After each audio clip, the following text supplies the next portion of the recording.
बरोबर आहे का ते वक्तव्य? हो बरोबर आहे ना. मी म्हटलं त्यांनी फोन केलेला नाही. धनंजय मुंडे यांचा काय संबंध आहे त्याच्यामध्ये? मी का कुठं बोललो? मी त्यांनी सांगितलं ना, त्यांनी फोन केलेला नाही.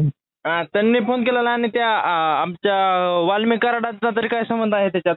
त्यांच्या ना, वाल्मिकी खंडणीचा कराड गुन्हा संत दाखल आहे आहे ना. हो. अहो संत वाल्मिकी आहे तो. हो, वाल्मिकी संतच आहेत आमच्यासाठी. हो. फक्त 307 गुन्हा दाखल आहे त्याच्यावर, त्या आंधळेच्या मर्डर मधला बबन गीतेच्या. त्याच्यात अरेस्ट झालेला नाही. बस तेवढंच कायदेशीर प्रॉब्लेम आहे. त्यांच्यावरती या मस्ताजोगचा ज्या सरपंचाचा खून झाला त्यांचा आणि त्यांचा काय संबंध आहे? ना त्यांचा आणि साठेचा पण संबंध नाही, त्यांचा आणि गुलेचा पण संबंध नाही, त्यांचा आणि त्या खंडणीचा पण संबंध नाही, त्यांचा आणि त्या शिंदे नावाच्या अधिकाऱ्याचा फोनचा पण संबंध नाही. 2 महिन्यापूर्वी त्यांच्यावर खंडणीचा गुन्हा दाखल झालेला होता त्या केसमध्ये, त्याचाही काही संबंध नाही. तर त्याला काय करायचं आम्ही? संबंध आहे त्याची चौकशी पोलीस करतायत ना, पण त्यांचा खुनाशी काय संबंध आहे? का एखाद्याचा फोटो कोणासोबत जरी असला म्हणजे तो गुन्हेगार झाला? का धनंजय मुंडेची मंत्रिपदावर हकालपट्टी? धनंजय मुंडेंचा खुनाशी काही संबंध नाही.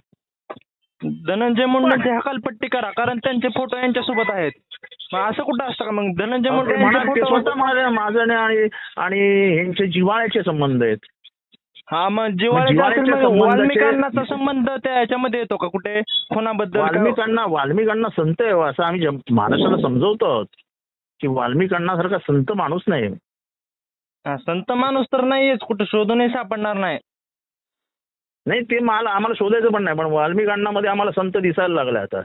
हो, संत वाल्मिकी, त्याच्यानंतर संत वाल्मिक कराड आणि धनंजय मुंडे यांना मंत्रिपद भेटलंय तर बाकी काय होतंय? तुमचं काम तुम्ही करा, आमचं काम आम्ही करतोय. म्हणजे हॅलो, मग एखाद्या जर आमच्या समाजातला आपल्या मोठा नेता होत असेल तर त्याला खाली आपणच ओढायचं का? हो बरोबर आहे. ते तुम्ही तुमच्या नेत्याला पण समजवा की दुसऱ्याच्या मतदारसंघात जाऊन त्याची टिंगलटवाळी करायची नसते. मग तो आपल्या समाजातला आहे ना. मग जितेंद्र आव्हाड कधी आपल्या मतदारसंघात आले नाहीत टिंगलटवाळी करायला आपली. जितेंद्र आव्हाड मतदारसंघात कशाला गेलो टिंगलटवाळी करायला?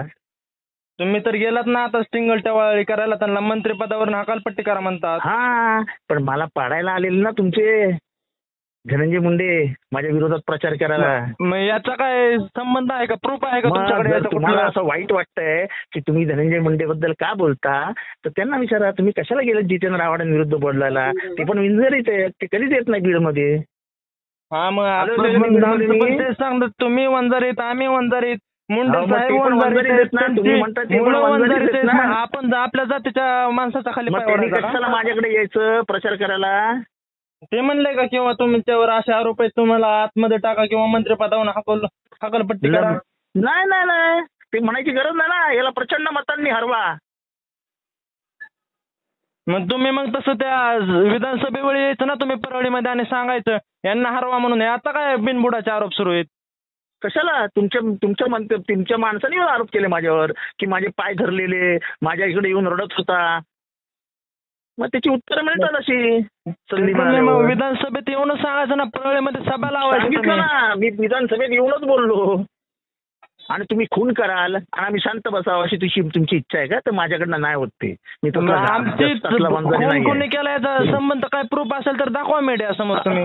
हो येईल ना, सगळं मीडिया समोर येणार. तुम्ही कशाला काळजी करता? काही करू नका, सगळं मीडिया समोर येणार आहे. ठीक आहे, चालेल. मग येईल तेव्हा मग प्रूफ असेल तर पोलिसांमध्ये द्या.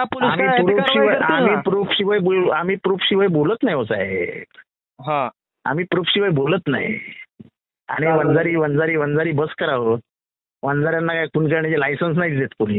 लायसन्स मी माझ्या जातीसाठी मी कट्टरच राहणार, तुमच्यासारखा फितूर होणार नाही. जातीसाठी कट्टर राहा, मी माणुसकीसाठी कट्टर राहतो. ठीक आहे, तुमच्या जातीसाठी राहा. हो, जातीसाठी माती खायला पण तयार आहेत आम्ही, तुमच्यासारखं फितूर नाही. माती नाही, शेण पण खा. मी माझा माणुसकीशी संबंध आहे, माणसांशी संबंध आहे. माझा राक्षसांशी संबंध नसतो. समजलं? आता ठेवा फोन.